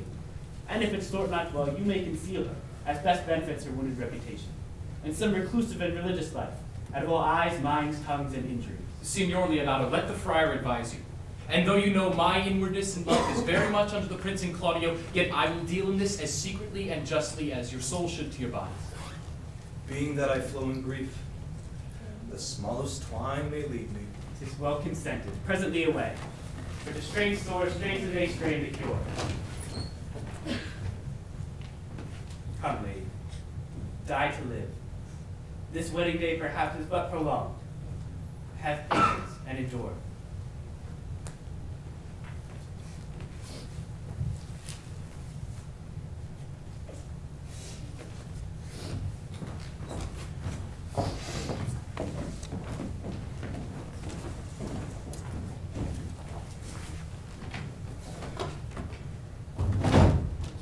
Lady Beatrice? Have you wept all this while? Yea, and I will weep a while longer. I will not desire that. You have no reason, I do it freely. Surely I do believe your fair cousin is wrong. Ah, what might the man deserve of me that would right her? Is there any way to show such friendship? A very even way, but no such friend. May a man do it? It is a man's office, but not yours. I do love nothing in the world so well as you! Is not that strange? As strange as the thing I know not. It were possible for me to say that I love nothing so well as you. But believe me not, and yet I lie not. I confess nothing, nor I deny nothing. I am sorry for my cousin. By my sword, Beatrice, thou lovest me. Do not swear and eat it. I will swear by it that you love me and make him eat it that says I love you not. Will you not eat your word? With no sauce that can be vised to it. I protest, I love thee. Why then, God forgive me. What offense, sweet Beatrice? You have stayed me in a happy hour. I was about to protest that I loved you. Then do it, with all thy heart.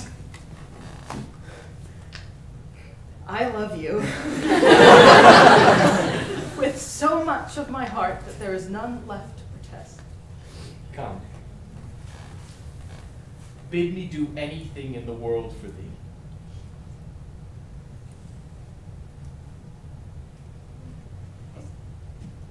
Kill Claudio. Not for the wide world. You kill me to deny it. Farewell. Tarry, Beatrice. I am gone, though I am here. There's no love in you. I pray you let me go. Beatrice. In faith I will go. We'll be friends first. You dare easier be friends with me than fight with mine enemy. Is Claudio thine enemy? Is he not approved in the height of villain that hath slandered, scored, dishonored my kinswoman? Oh, that I were a man. What, bear her in hand until they come to take hands, and then with public accusation, uncovered slander, and mitigated rancor? Oh God, that I were a man, I would eat his heart in the marketplace. Hear me, Beatrice. Talk with a man out of a window, a proper saying. Nay, but Beatrice. Sweet hero, she's wronged, she's slandered, she's undone. Beatrice. Princes and counties. Surely a princely testimony, a goodly Count Comfect, a sweet gallant surely.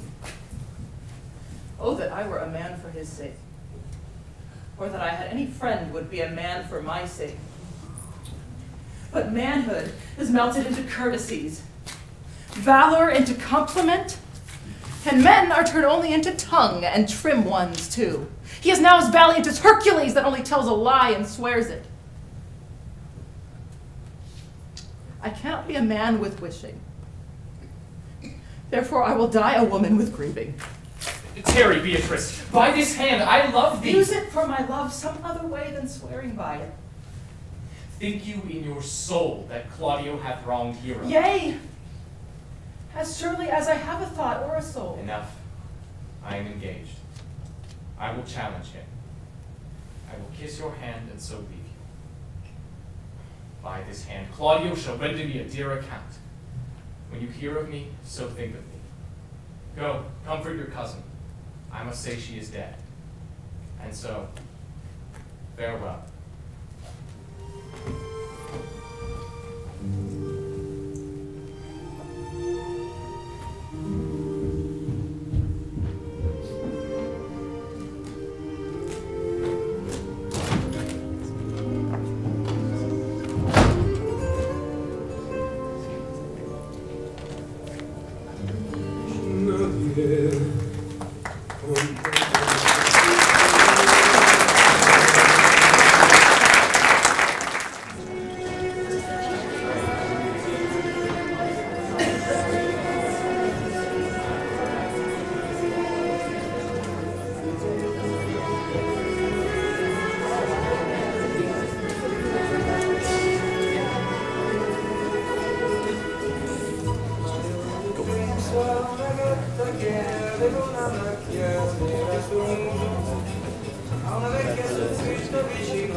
simply appeared?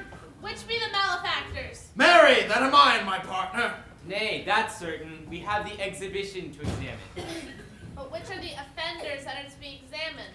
Let them come before the master constable. Yea, let them come before me. What's your name, friend? Borachio. Pray, write down Borachio.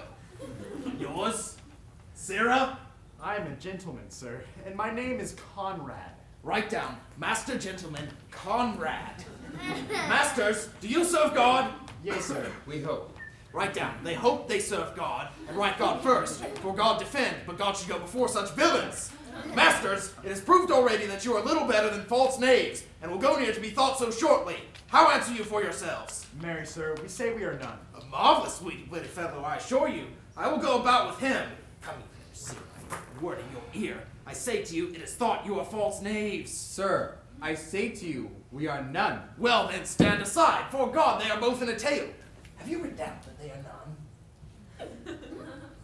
Master constable, you go not the way to examine. You must call forth the watch that are their accusers. Yea, Mary, that's the eftest way. Let the watch come forth. Masters, I charge you, in the prince's name, accuse these men. This man said, ma'am, that Don John, the prince's brother, was a villain. Write down, Prince John, a villain. Why, this is flat perjury to call Prince's brother villain. Master Constable. Pray thee, fellow peace, I do not like thy look, I promise thee. What heard you him say else? And that he had received 1,000 ducats of Don John for accusing the lady hero wrongfully. Flat burglary as was ever committed. Yea, by mass that it is. What else, fellow? And that Count Claudio did mean upon his words to disgrace Hero in front of the whole assembly and not marry her. Oh, villain! Thou wilt be condemned to everlasting redemption for this! What else? That is all. And this is more, masters, than you can deny. Prince John is this morning secretly stolen away. Hero was in this manner accused, in this very manner refused, and upon the grief of this, suddenly died. Master Constable, let these men be bound and brought to Leonato's. I will go before and show him their examination. Come, let them be opinioned. Let them be in the hands Off, coxcomb! God's my life! Where's the sexton? Have her write down the prince's officer coxcomb. Come, bind them, thou naughty varlet. Away, you are an ass! You are an ass! Dost thou not suspect my place? Dost thou not suspect my years? Oh, that she were here to write me down an ass. But master, that I am an ass, though it be not written down, yet forget not that I am an ass. I am a wise fellow, and, which is more, an officer, and, which is more, a householder, and, which is more, as pretty a piece of flesh as any in Messina, and one that knows the law, go to, and a rich fellow enough, go to, and a fellow that hath had losses, and one that hath 2 gowns, and everything handsome about him. Oh, that I have been ripped down an ass!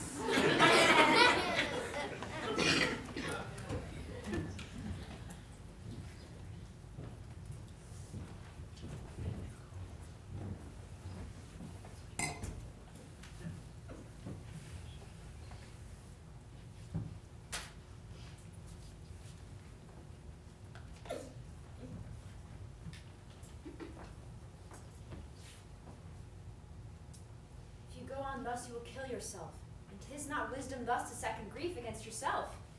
I pray thee peace. I'll be flesh and blood. Yet bend not all harm upon yourself. Make those that do offend us suffer too. There thou speakest reason. Nay, I will do so. My soul doth tell me here was belied, and that shall Claudio know. So shall the prince, and all of them that thus dishonor her. Comes the prince and Claudio hastily.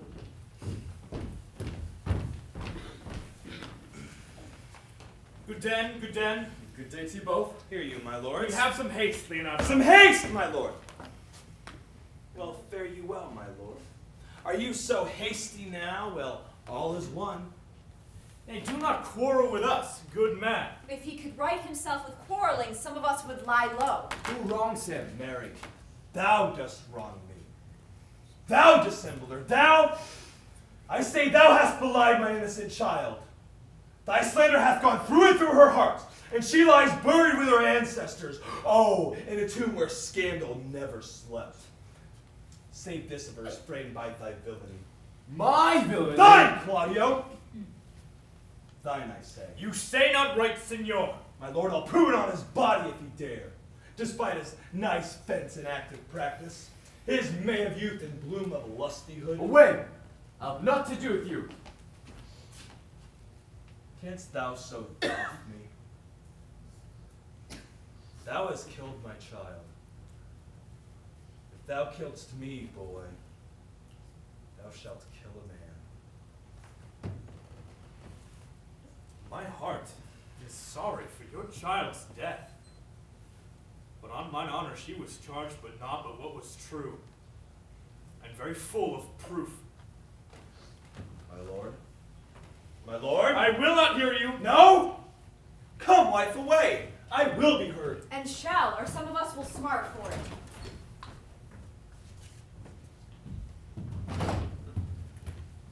See! See, here goes the man we went to seek. What news, senor? Good day, my lord. Welcome, senor.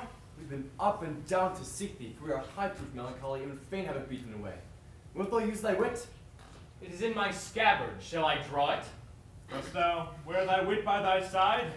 Never any did, though many have been beside their wit. I bid thee draw, as we do the minstrels. Draw, to pleasure us.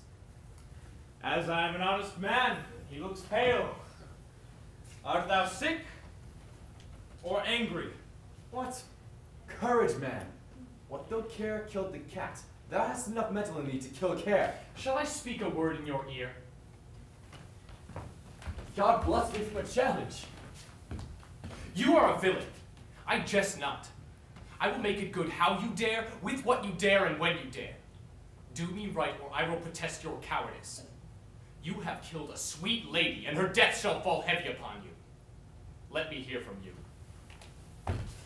Well, I will meet you, so I may have good cheer. Fare you well, boy. You know my mind. My lord, for your many courtesies, I thank you. I must discontinue your company. Your brother the bastard is fled from Messina. You have among you killed a sweet and innocent lady. For my lord Lackbeard there, he and I shall meet, and until then, peace be with him.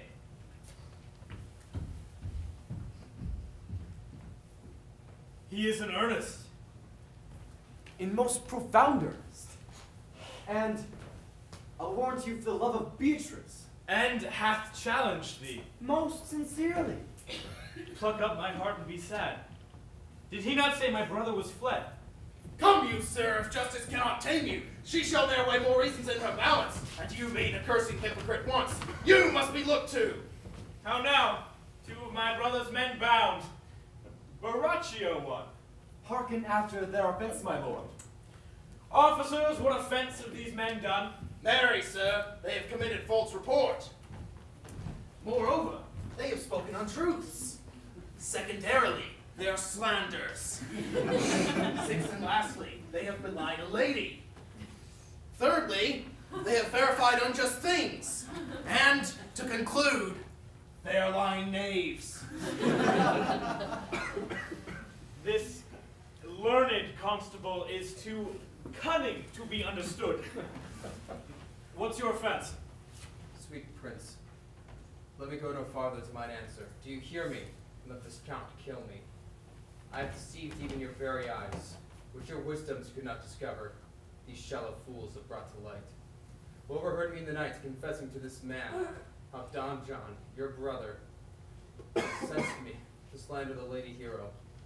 How you were brought to her chamber window, and saw me court Margaret in hero's garments. How you disgraced her, when you should marry her. My villainy they have upon record, which I'd rather seal with my death than repeat over to my shame.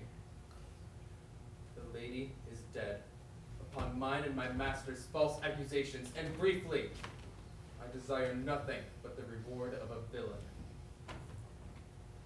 Runs not this speech like iron through your blood? I've drunk poison whilst he uttered it. But did my brother send thee to this? Yea, and paid me richly for the practice of it. He is composed and framed of treachery, and fled he is upon this villainy. Sweet hero, now thy image doth appear in the rare semblance that I loved it first.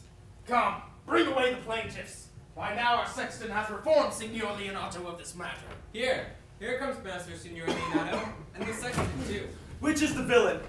Let me see his eyes, that when I note another man like him, I may avoid him. Which of these is he? If you would know your wronger, look on me. Art thou the slave that with thy breath hast killed mine innocent child? Yea, even I alone. No, not so, villain. Double-ice thyself. Here stand a pair of honorable men. A third is fled that had a hand in it. I thank you, princess, for my daughter's death. Record it with your high and worthy deeds. 'Twas bravely done if you bethink you of it. I know not how to pray your patience, yet I must speak. Choose your revenge yourself. Impose me to what penance your invention can lay upon my sin. Yet sin I not bid in mistaking. By my soul, nor I. And yet to appease this good man, I would bend under any heavy rock that he would enjoin to me. I cannot bid you bid my daughter live. That were impossible. But I pray you both, possess the people in Messina here, how innocent she died. And if your love can labor aught in sad invention, hang an epitaph upon her tomb, and sing it to her bones. Sing it tonight. Tomorrow morning, come you to my house, and since you cannot be my son-in-law, be yet my nephew. My wife hath a niece, almost a copy of my child that's dead, and she alone is heir to both of us. Give her the right you should have given her cousin, and so dies my revenge. Noble sir, your overkindness doth bring tears from me. I do embrace your offer and dispose for henceforth of poor Claudio. Tomorrow then, I'll expect her coming. Tonight I take my leave. This naughty man shall face to face be brought to Margaret, who I believe was packed in all this wrong, hired to it by your brother. No, by my soul she was not, nor knew not what she did when she spoke to me, but hath always been just and virtuous in anything I do know by her. Moreover, sir, which indeed is not under black and white, this plaintiff here, this offender, did call me ass. I beseech you, let it be remembered in his punishment. I thank thee for thy care and honest pains. Your worship speaks like a most thankful and reverend youth, and I praise God for thee. There's for thy pains. God save the foundation. Go! I discharge thee of thy prisoner, and I thank thee. And leave an errant knave with your worship, with which I bid your worship to correct yourself for the betterment of others. God keep your worship. I wish your worship well. God restore you to health. And if a merry meeting may be wished, God prohibit it. Come, neighbor.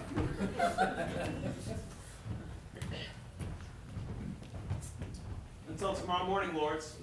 Farewell. Farewell, my lords. We look for you tomorrow. We will not fail you. Tonight, I will mourn with Hero. Bring you these fellows on. We'll talk with Margaret. How our acquaintance grew with this lewd fellow.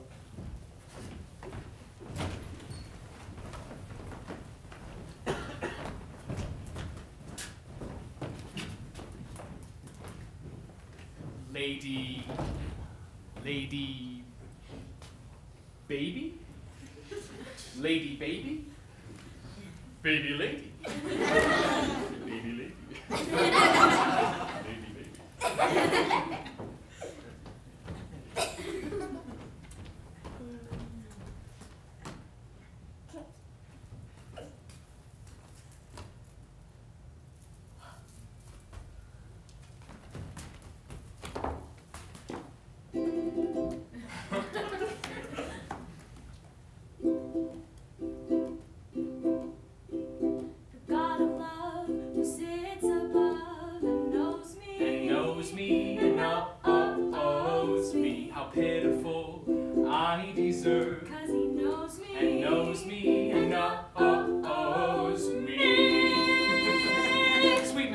deserve me well at my hands by helping me to the speech of Beatrice.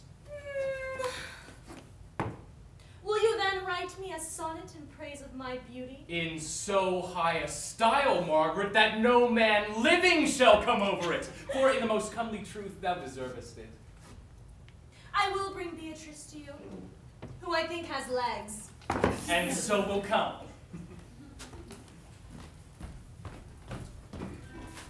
The God of love, who sits above and knows me, and knows me.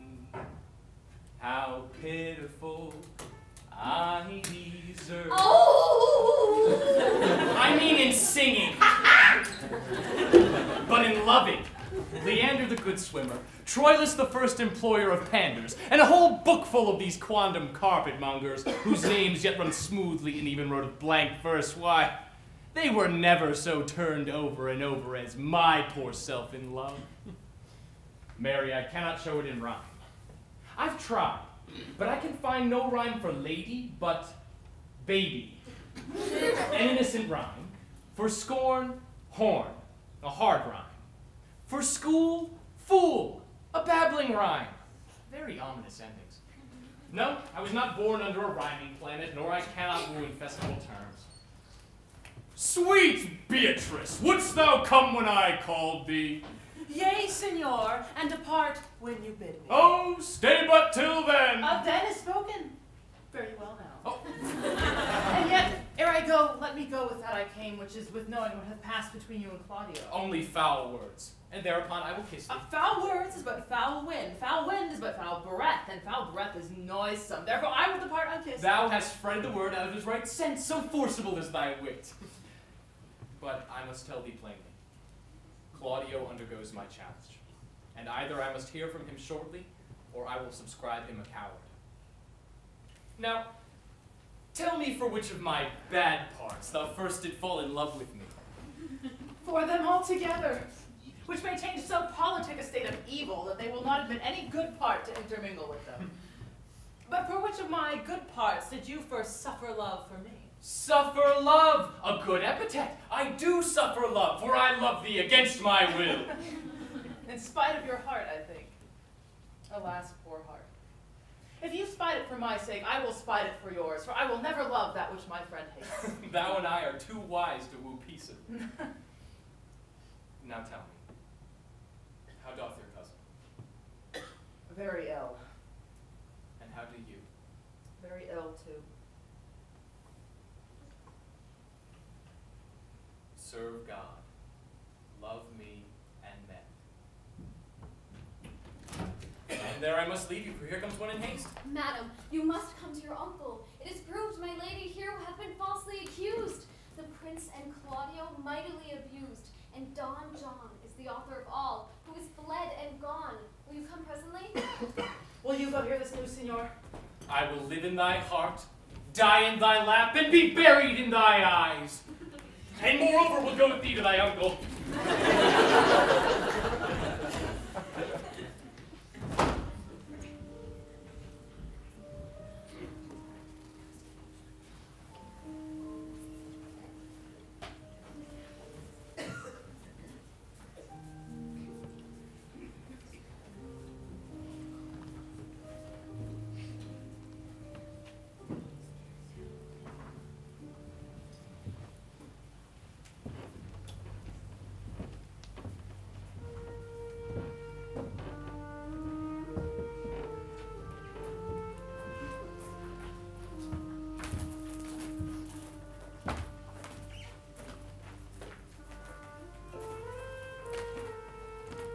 Is this the monument of Leonato? It is, my lord. Done to death by slanderous tongues was the hero that here lies. Death and guerdon of her wrongs gives her fame which never dies. So the life that died with shame lives in death with glorious fame. Hang thou there upon the tomb, praising her when I am done. Now music. Sound and sing your solemn hymn. Pardon, God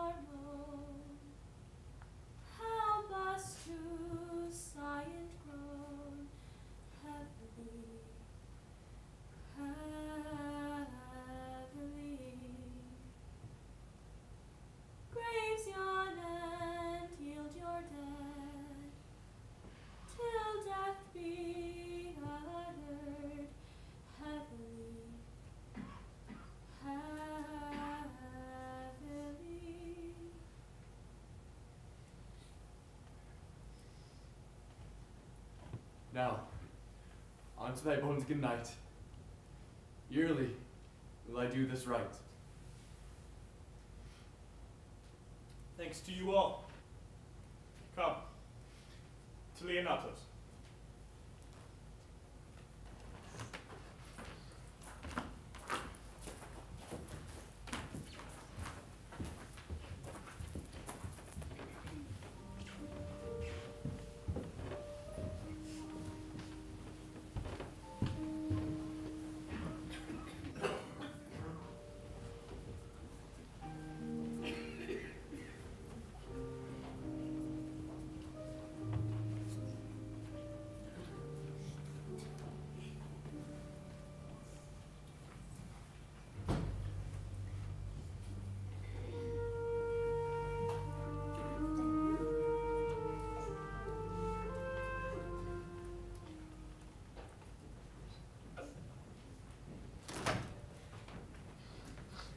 Did I not tell you she was innocent?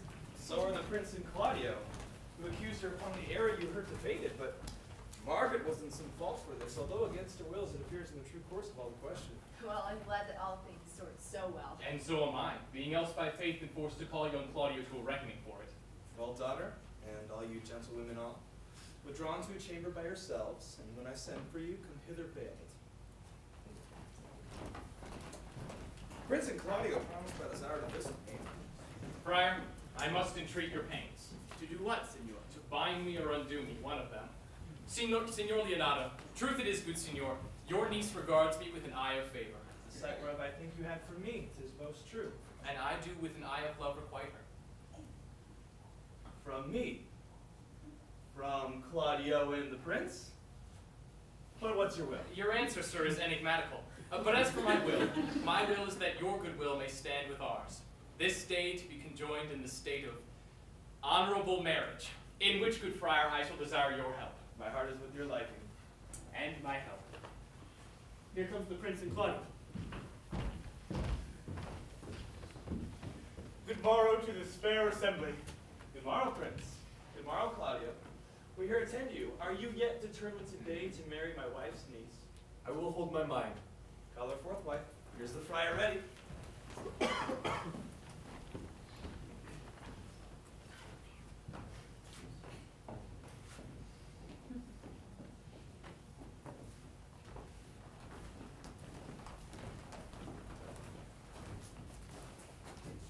Sweet, let me see your face.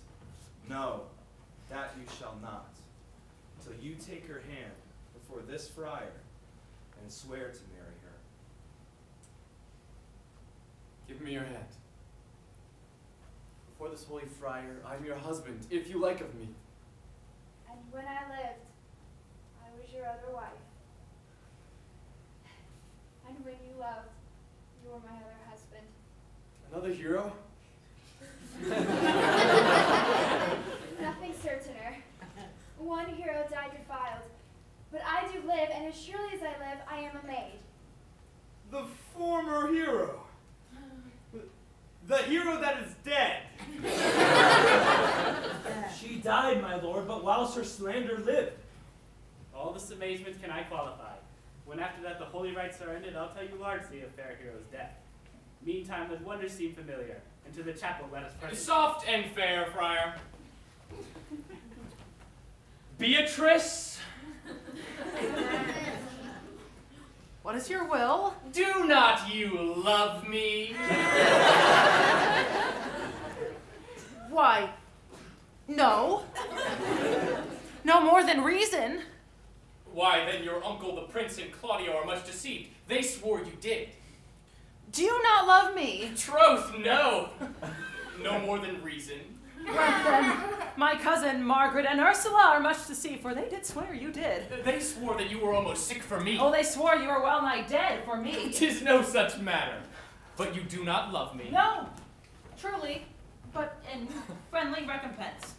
Come, cousin, I'm sure you love the gentleman. And I'll be sworn upon it that he loves her. Here's a note written in his hand. A halting sonnet of his own pure brain, fashioned to Beatrice. And here's another, written by cousin's hand, stolen from her pocket, containing her affections unto Benedict. A miracle. Our hands against our hearts. Come, I will have thee, but by this light I take thee for pity. I would not deny you. But by this good day I yield upon great persuasion, and partly to save your life, for I was told you were in a consumption. Peace, I will stop thy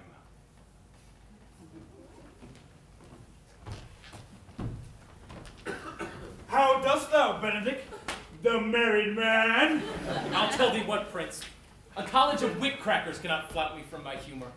Dost thou think I care for the satire or the epigram? No. If a man will be beaten with brains, he shall never wear anything handsome about him.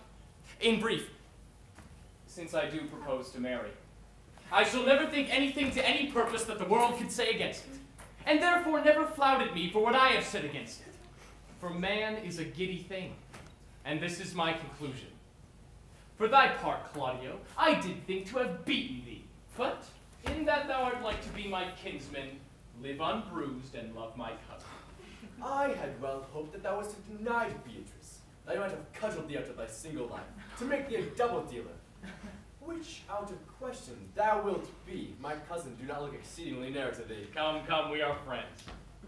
Let's have a dance ere we are married, so we may lighten our hearts and our wives heal. We'll have dancing afterward. First of my word, therefore play music. Prince, thou art sad. Get thee a wife. Get thee a wife. My lord, your brother John is ta'en in flight and brought with armed men back to Messina. Oh, think not on him till tomorrow. I'll devise thee brave punishments for him. Strike up the music! Sunshine time! Vito Tuklan, sunshine your mind! Con dancing, dancing! Yeah, a girl! Se sei speciale, io voglio restare con te, ballare, tu sei importante. Dai, vieni e brilla, sei la mia stella, tu sei la donna che vorrei con me. Danzare, amore mio, a ballare, danzare, amore mio, a cantare, danzare, danzare, io voglio stare qui con te. Danzare, amore mio, a ballare, danzare, amore mio, a cantare, danzare, danzare, fantastica sei tu per me. C'è l'alba che splende con tutta la gente, dai balla col cuore, tu sei incantante. Dai, vieni e brilla, sei la mia stella, tu sei la donna che vorrei con me. Danzare, amore mio, a ballare, danzare, amore mio, a cantare, danzare, danzare, io voglio stare qui con te. Danzare, amore mio, a ballare, danzare, amore mio, a cantare, danzare, danzare, fantastica sei tu per me. Oh, oh, oh, oh, fantastica sei tu per me.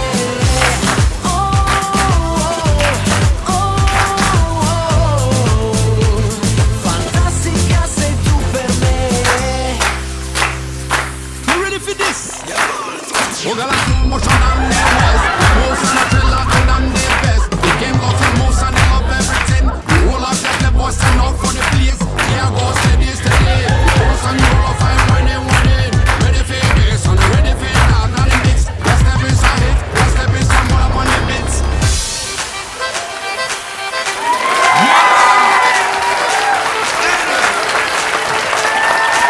Vito sing. Vieni e brilla, sei la mia stella, sei la donna che vorrei con me. Danzare, amore mio, a ballare, danzare, amore mio, a cantare,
motion a thriller and I'm the best. The game love your motion, they love everything. The whole of your playboys stand out for the place.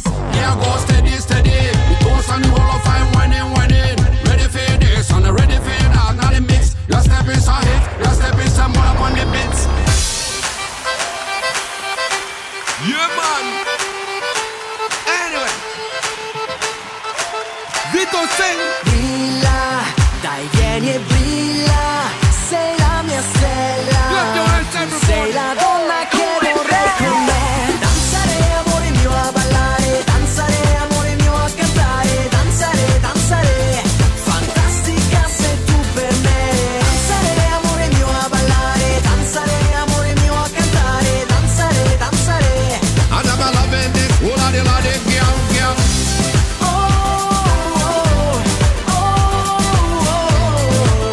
Vito come again, come. I tell you come again now. Follow me, girl. Fantastica sei tu per me. All the masses, all the people, put your hands and dance and ray, yeah?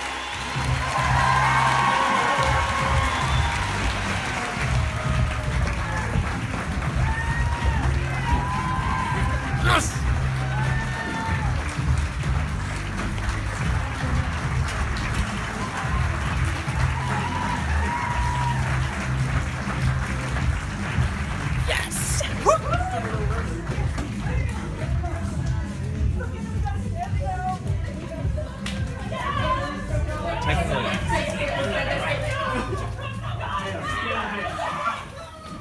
Somebody hit somebody! Beer! Woo!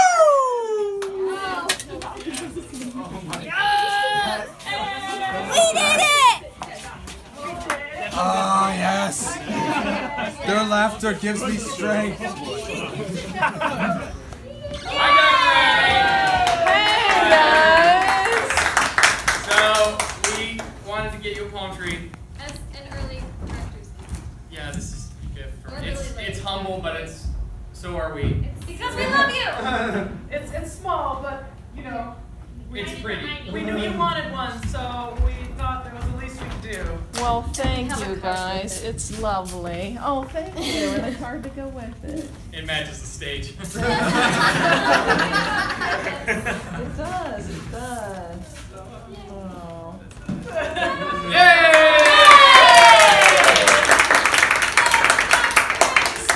Thank you all very much. I look forward to seeing it in action. So. All right, let's go. Yeah, take it. All right.